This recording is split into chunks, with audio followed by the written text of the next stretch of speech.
And welcome back to The Legend of Zelda Majora's Mask for the Nintendo GameCube. Alright my friends, so in this episode we're going to be heading over to Snowhead Temple. In the last episode I got prepared and I'm now ready. So first things first, we have to charge up and, well, I didn't build up enough charge there, but we have to get over these ramps, and you can only do that when you've fully charged up the Goron spin, so let's get a spin charged up first, and there we go. If you bash through these snowballs you get things like normally magic bottles and stuff like that, but try and keep a spin if you can, because you need to keep up momentum. Oh boy, oh there we go.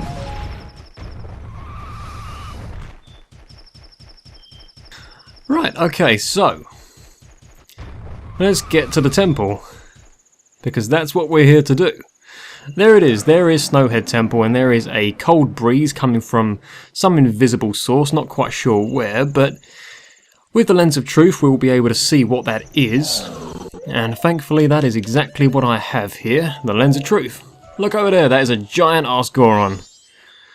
Okay, so he is blowing out this cold steam, and it's going to prevent us from getting across, so what we have to do is we have to use the song that we learnt, the Goron's Lullaby. Which is A, right, left, right, A, okay. A, okay.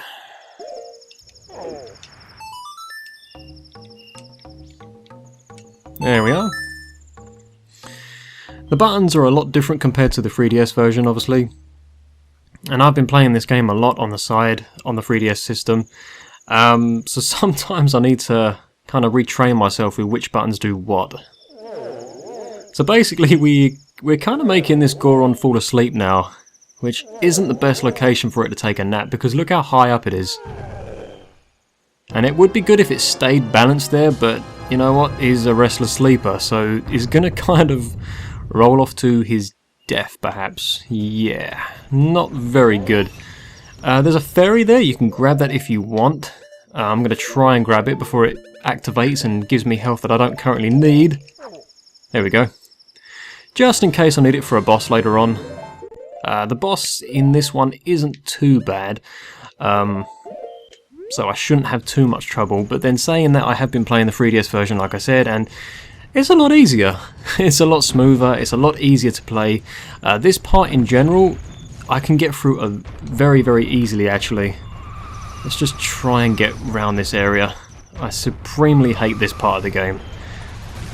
You don't even really get ice mechanics that much, it's just balancing. It's just balancing and keeping your way up the top of this slope here. And you don't have to charge up it either, you can go slowly, but there's these annoying ice boulder things that you can see falling down. And that little cave there takes us to the Great Fairies Fountain, which of course, as you know, we need all the little fairies that exist within this dungeon, so let's get rid of these annoying creatures. We're going to be coming across these quite a lot in this one as well. These are similar to the shadow creatures that we encountered in the Woodfall Temple, but they're like ice ones instead. They deal, you know, equally the same amount of damage, and they're just as annoying. Go away, there we go. You can destroy them like that, or you can charge through them, it's entirely up to you. I'm probably going to take this very slowly actually, because slowly is my middle name when playing the Nintendo GameCube version of Majora's Mask. You can't play this game very fastly at times, unless you're a speedrunner and you know exactly what you're doing. I, on the other hand, just know how to play it safe, so I think that's what I'm going to do. Right, go away. Haven't got time for your shit right now. All of this effort just to get inside the actual temple itself, but we are on the first day still, so we have got plenty of time. So thankfully I have got this dungeon mapped out pretty well in my mind, so I shouldn't have that much trouble in getting through it. Let's just start off by moving this huge boulder thing that's in our way here, the huge block. Try and avoid these creatures if you want to. There should be a wolf in here, yeah, just turn right and avoid that. You don't even have to fight that guy if you don't want to. And then we come into this room here. You've got snowballs here that normally give you magic, and that's good because what you're going to do here is charge over this bridge. The charging mechanism in this game, it really can be temperamental at times, because you have to rely on him just getting some speed. And I think they put that crate there just to stop you from overshooting it and falling off the ledge, so that's generous of Nintendo, but If we go into this room here, this is like, you know, the central room essentially. This is what we're going to be working with quite a lot in this dungeon. So the first thing you want to do here is basically just go straight forward. It's the easiest way that I remember to do this is just stick to the first door ahead. Because this dungeon can be very confusing. And it actually goes the same for all the other dungeons in this game as well. The Woodfall one isn't too bad. This one is okay if you know what you're doing. The Water Bay Temple can be quite tough actually, because you've got water currents that you need to redirect and all that kind of stuff. And the last temple at the end is just, I don't know, a clusterfuck of mental torment, because the dungeon can actually be reversed upside down and you have to play within the dungeon upside down. It's kind of torturous, but that's the thing, that's what you've got to kind of put up with. So now that we have our key, what I'm going to do is I'm going to return back through this room, and what you can do here is you can roll down here if you like, and there's a reason that I sometimes do this. The Goron's okay in lava, he can deal with that alright, and these jars down here normally give you inventory like, you know, magic, bombs, and what you're going to need for this dungeon is primarily the arrows and the bombs, because we're going to be getting the flame arrows in this dungeon, so it's kind of a good idea to stay stocked up on those. And the bombs, there's something that we have to bomb later on, so it's good to have them as well. Now as you saw, there was a locked door here. Again, screw the wolf. And in here, this is completely optional really. You can do what you want to do in here. There's stray fairies that you can collect, there's ice that you can melt, there's boulders that you can push, and you know, stuff like that. I think this chest here gives you either the map or the compass. I'm not going to bother with that, but if you want to, that's okay. And here's that wall that I told you about, so of course get your bombs ready and go ahead and get rid of this.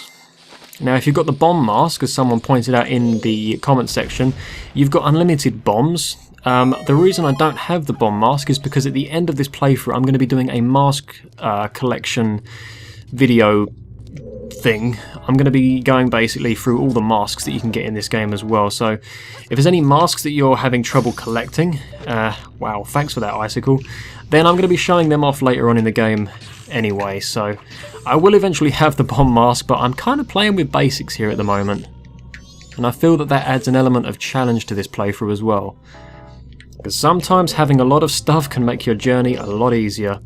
Now just whilst I'm here, that little snow section there, you can actually jump through that. That's an invisible wall, and there's a chest in there that takes you to a stray fairy. Just in case you're going for the stray fairies and you didn't know about that one. Sorry that I'm not covering the stray fairies. There are many playthroughs of this game covering the stray fairies, but I'm kind of sticking to a basic playthrough really. So if we just destroy this snow boulder here, there's a chest with a key in there, and you have to go ahead and use that key immediately because there's a door over here that's locked. So they're kind of throwing out all the freebies for us. Now in here, this is kind of a puzzle room featuring little mini platform things that you can ground pound, and what we're going to basically do here is we're going to start off with the first one, and the way that I remember this is it's 1, 3, 2. Right, now I'm going to show you what I mean by that. So we started off by doing the first one there. This is the second one. We're going to avoid that and we're going to come over to the third one. Alright. So go ahead and destroy this one. Destroy, that'd be great. Just pound this one down first. Now we're going to go ahead and do the second one. So 1, 3, 2. Just a very easy way to remember this. And what that does is that gets rid of the one that's in the way of the door. Now what you want to do now is get up on top of this platform here, which you can climb up on top of like that, and just go ahead and jump up here like that.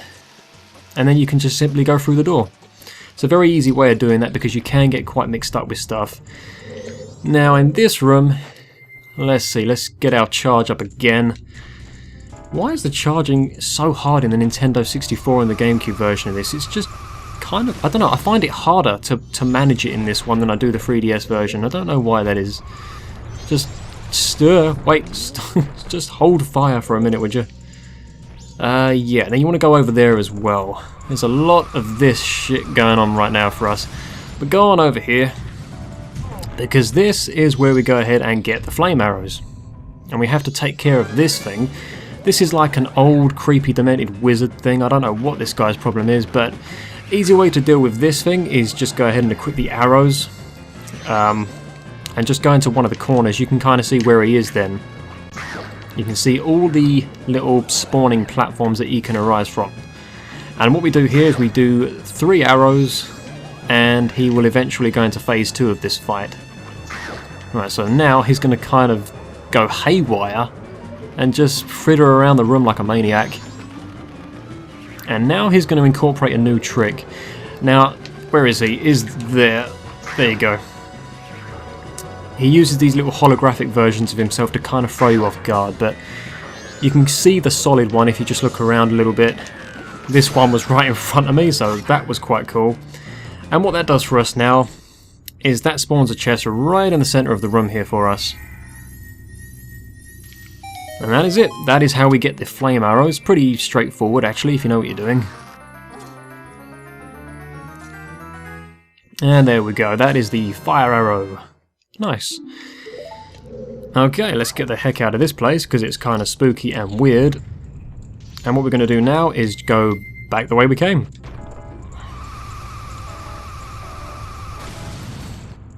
And we're just going to kind of take this nice and slowly because it's essential for our health. Damn it, it's a good thing there's a ladder there because some of these icy slopes you have to make it across successfully. So we're going to leave this section of ice here. You don't actually have to melt that. I'm going to show off why in a second. Alright, so now that we've got the fire arrows, there's a few things that we can do. There's a lot of ice that we can melt, and there's a certain place that we can gain access to. I will show that off in just a second. But the fire arrows are essential for this dungeon, so make sure that you're stocked up on magic, arrows, bombs, that kind of stuff. All the good stuff. And we can just waltz straight to the next area of this dungeon that we're going to need to be at. Alright, I can't tell you enough how much this dungeon has given me trouble over the years, because I've never really had a plan of action for doing this dungeon, and I've always been going for stuff like, you know, the stray fairies and stuff like that. And that can be quite hard if you want to collect them all, because there's quite a lot of them in this place. So let's start off by getting rid of this guy. You don't have to if you don't want to, but it might make your life a little bit easier. And then we've got this section of ice here that we can melt now, so go ahead and equip the fire arrows. You might as well keep them equipped because we're going to need them for a while, so go ahead and melt this ice that's in the way, which grants us access to another area. Now in here we can do something pretty interesting. We've now got access to doors that can be melted with the fire arrows. Now, just come on over to one of these sections of ice. They all lead into the same area because we want to gain access to that switch there. And these doors that are frozen over are going to take us straight to that.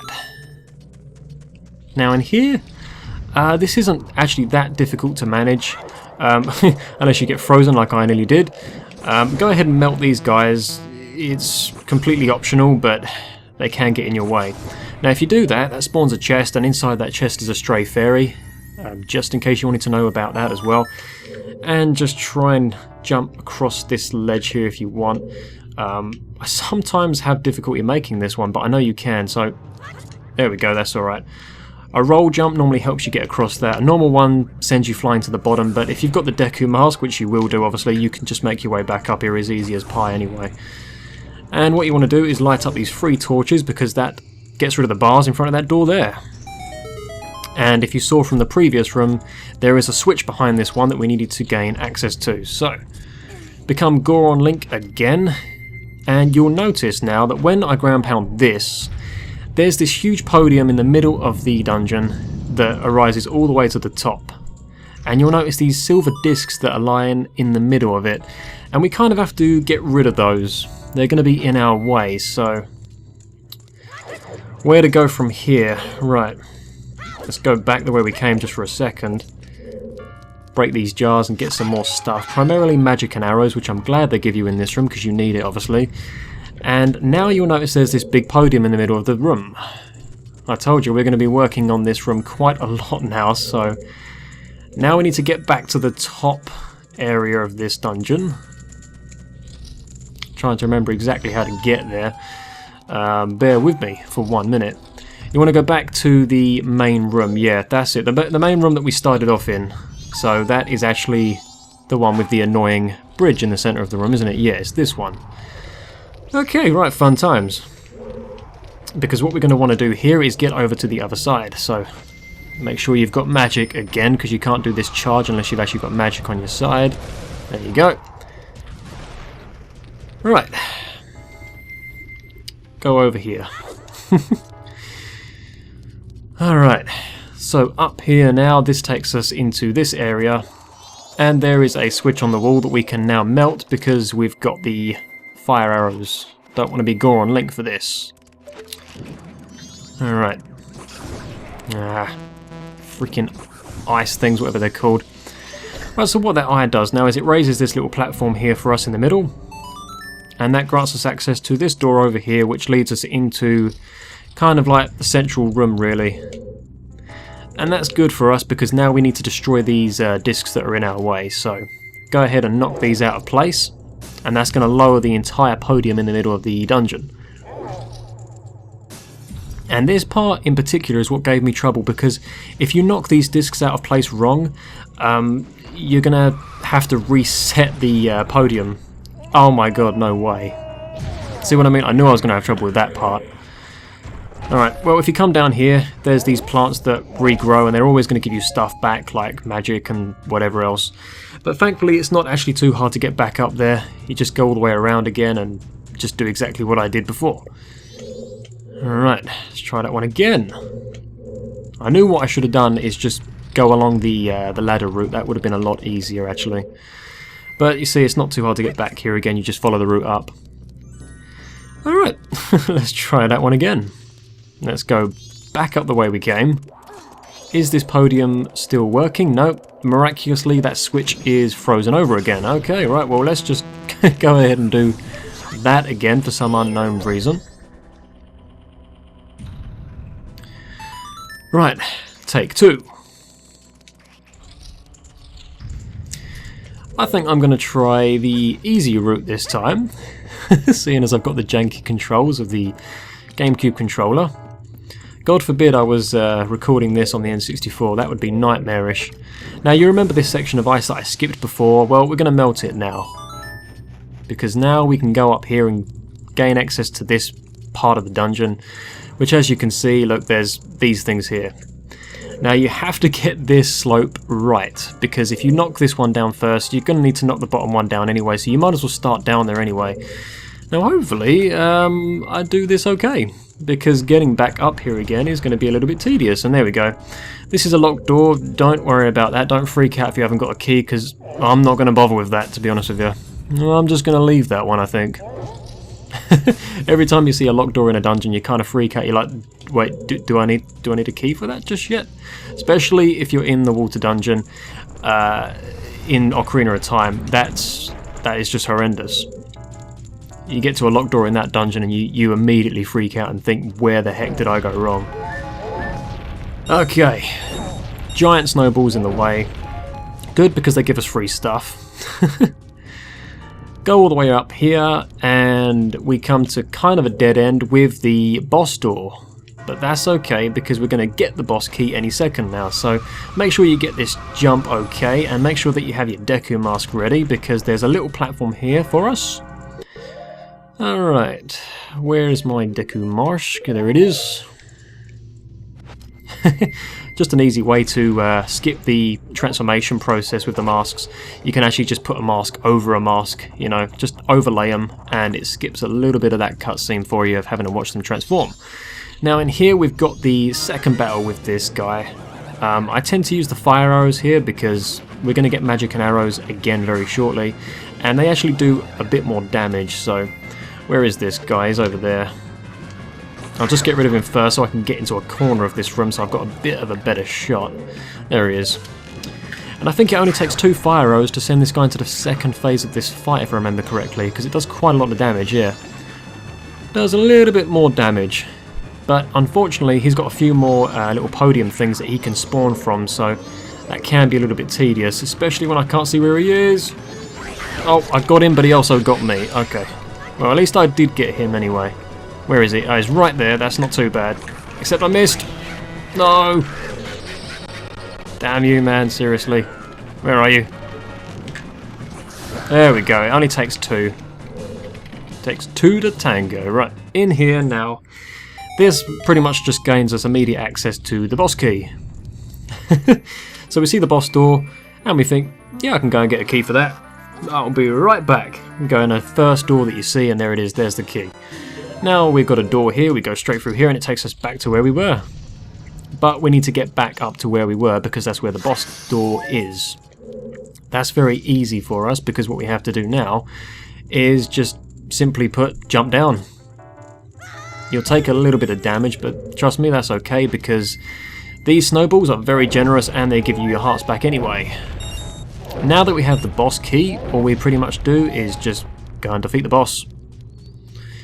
This method that I've showed off in this playthrough, I've actually find it to be quite easy and simple. You don't have to get all the keys, you don't have to get all the stray fairies.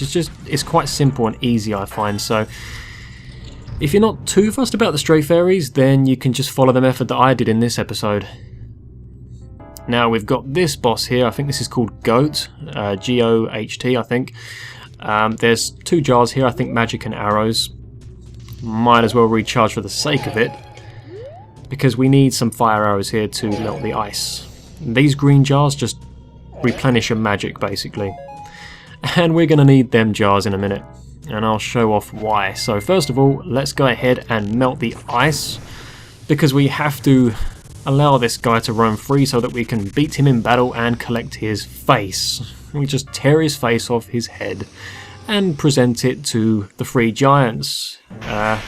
Amazing times. Actually, yeah, there's 4 giants thinking about it. But who cares, it's all faces and giants and freaky shit. Let's just go ahead now and defeat the boss of this dungeon. Now you want to keep up a charge here. Now, there is actually a cheat method that you can use against this guy. Let him get some distance ahead of you and do them thunderbolts, and you can actually shoot at him with the arrows, believe it or not. It's up to you. You don't have to, but I don't think he can get us from there. No, I don't think he can get us from there, so what I might do, if I can get him, let's give this a try, shall we? Ow, no, okay. Is he gone? I think he's gone, alright. Well, there is a method for doing that. You can actually skip pretty much all of the battle. If you can get into some sort of blind spot and keep attacking him, you can actually do it that way.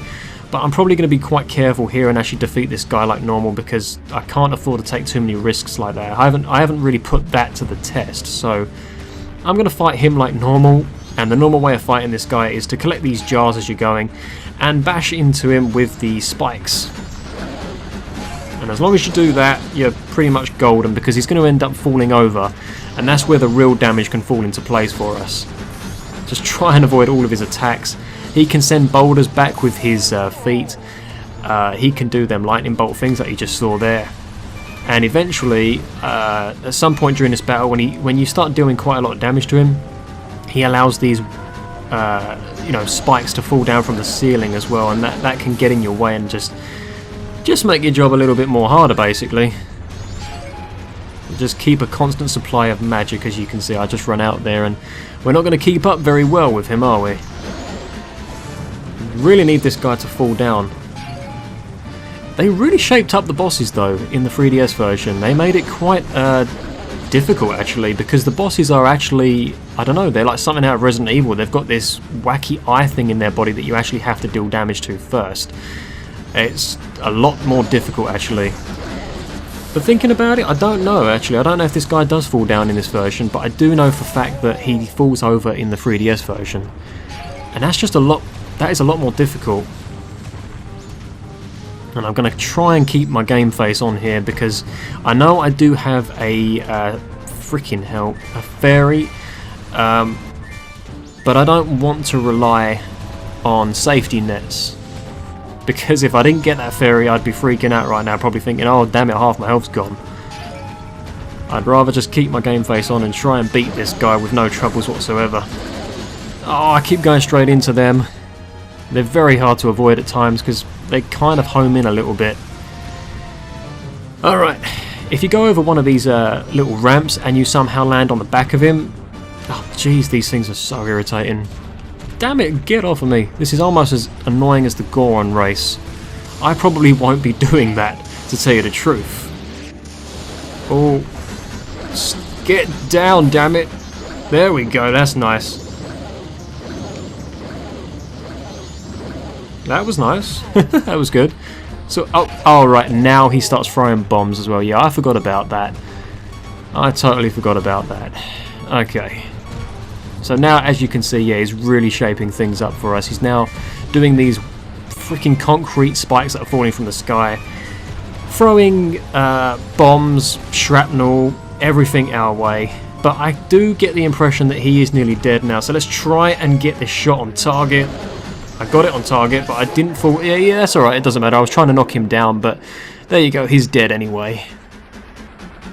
I don't know which one's more difficult, the N64 version or the 3DS version, because in the N64 version you've got, you know, hardships with the controls, but in the 3DS version they actually made the boss more difficult, so you kind of do get a bit of a challenge with both.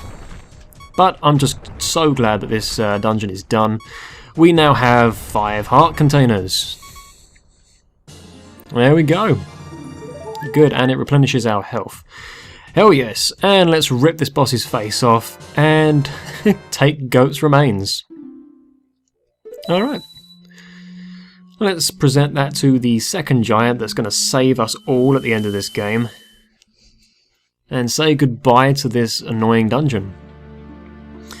Now I have done a 100% playthrough of this before. I have gone ahead and collected all the masks, all the stray fairies. I've become the fierce deity Link. I've done all of that stuff, so I know how to do it all. So the masks, I will show off them at the end. There'll be like little episodes that I release for this game showing you how to collect every single one of these masks.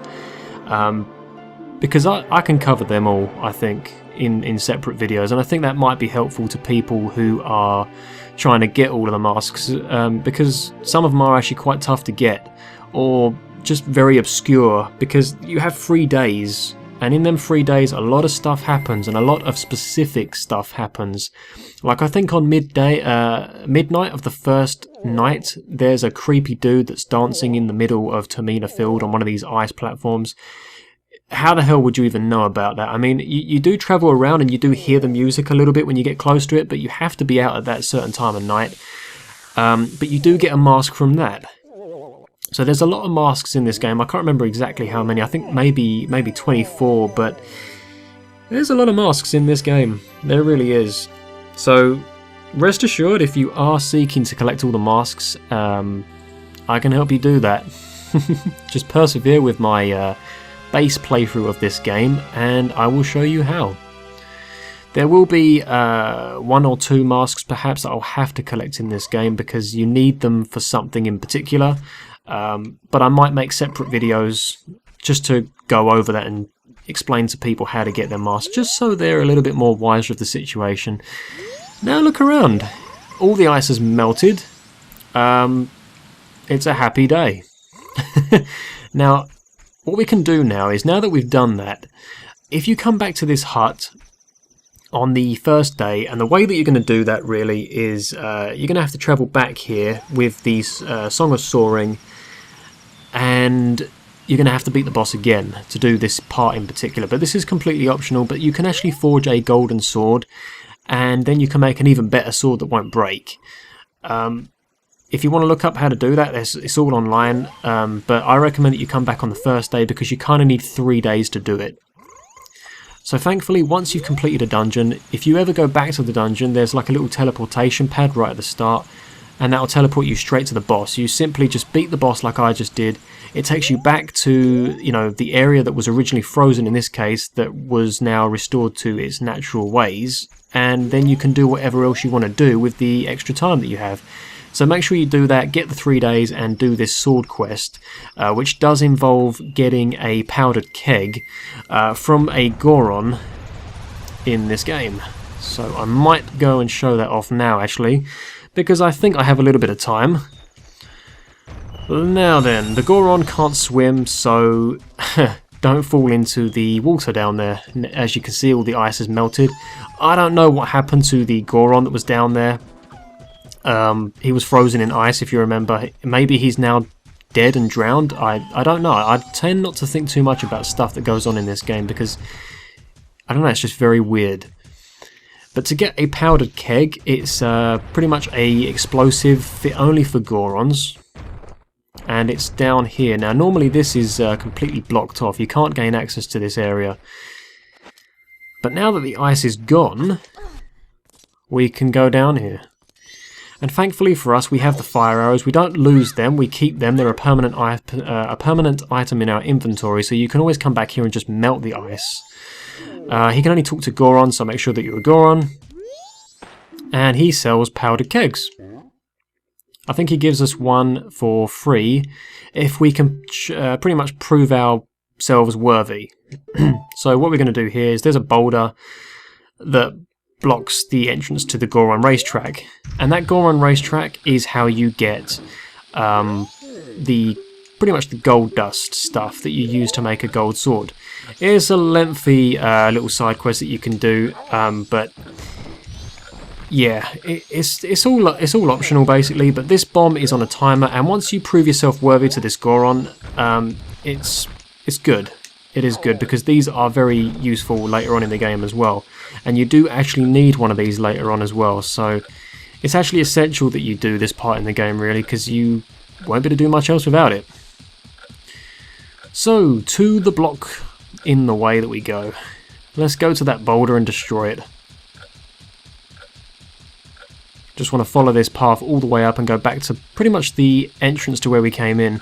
The only thing that's going to prove to be difficult in getting there is the wolves that spawn on the way. There's 2 wolves in this area here. They pretty much just pop up in the center of these areas here. Just try and avoid them, because I think if they hit you, I don't know if the powder keg explodes or not, because I never really stick around too long to find out. But I don't know, maybe you drop it. I'm not too sure. Let's not stick around to find out. First thing you want to do is just go ahead and just throw it up there. Try not to get too close to the drop there. Go ahead and throw that up there. Stick out of the way of the Tektite, because he's going to deliberately try and wreck our shit. Alright, so if you remember the annoying little kid Goron that would not shut the hell up, he's up here now. So a good opportunity to kill him with an explosive, no doubt.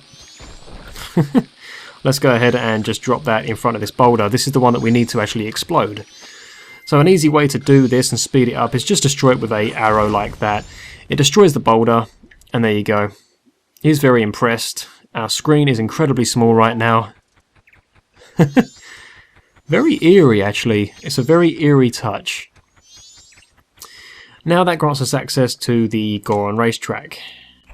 And we're now in the dawn of the final day. That's okay, because we've pretty much done everything that we needed to do. We got the mask, we got the heart container, all that good stuff, and we proved ourselves worthy to a giant Goron. Now let's go back and talk to him about this, because we can now pretty much buy as many of these as we want.